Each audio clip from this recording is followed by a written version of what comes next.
I'd love to hear some questions from you folks.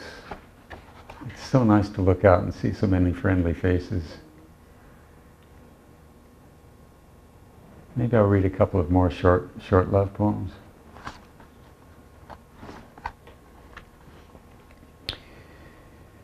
Oh, love me, baby.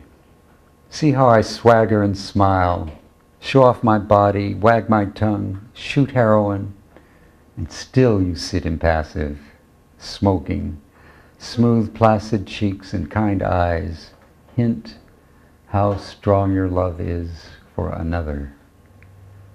Have I lost my come-on tricks? Why do I stumble all filled and wreck my slobby schemes for one look, or one that's warmer? Why remember your eyes teary, blinking back love not long ago, or is that a dream?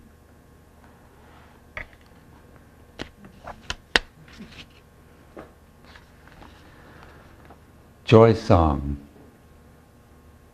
Who took the clouds from the sky? Since when is death pretty and things alive and sparkly, twing-twanging in some continual sex act? Oh, I swagger around a conceited ape without my shirt, hug myself and rub hands over chest, belly and groin. I can't hardly believe it. The woman in the morning. Did some of her warm softness rub off on me?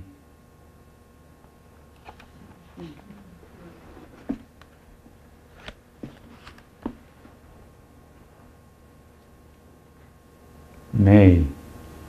Now, Clive, why didn't you read some of those ones, like the last three at the Good Vibrations reading on Valentine's Day? Why? Why didn't you read those? Can you repeat the question?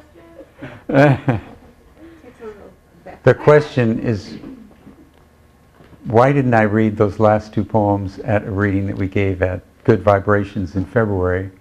Not on Valentine's Day, but close to Valentine's Day. Erotic. Yeah, I did.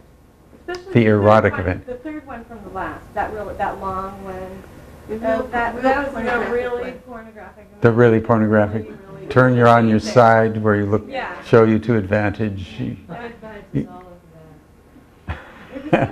pain. It was like that needed to be there. Do you remember how strange that reading was? We were at a reading a week before in Sausalito and in a church, and I read these Chalcedony songs. You don't know how much you're loved, like that, on and on and on. And they were responsive, and there was a connection. We go to good Vibrations, where you think that you read a love poem and people are going to want your phone number, and everybody was distant. It's like, oh, we're not going to be uncool here. How would you define a love poem? How would I define a love poem? Yes. When you say this is a love poem. I've never tried it. Love is a poem. Love is a poem? No, love or a love poem you've never tried. I've tried them both, thanks. I've tried to define it. I haven't ever tried. I don't know. I don't know the answer to that. Dennis says, well, how do you define love? And then you can get to the love poem. We're in deep water here. One thing that we got from the Beats was respect and love for impulse. And I feel like, having evolved from the Beats, I had to go to Stations of the Cross. I was describing that, and somebody said, well, you know, that's pretty big. Well, on the way to Cavalry, on the way to my destiny, but my destiny might be to shop at Safeway. Some jokes are better than others.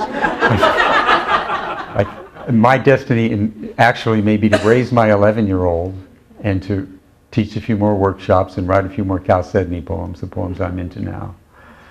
But one of the stations that I go to is, God, I can't just follow every impulse, because there was a time as a 20-year-old when that seemed really how to be, how to live, and there was permission for it. I went into Diane Di Prima's one time when I was addicted, and I was complaining about being addicted, and she turned to me and said, "So what? What's the big deal? You can kick, get addicted again, no big deal." But there's a positive side, is just respecting passion and respecting feeling. And I think when I write a love poem, it's when I have the feeling, when the emotion is there. And Chalcedony is mostly love poems. A lot of them are complaining love poems, however. So they may not fit the definition of love as sweet love, but love as being connected and passionately interested in another person, whether you like them at that moment or not. Okay. I feel like I've come close to outlining some sort of territory. Good question.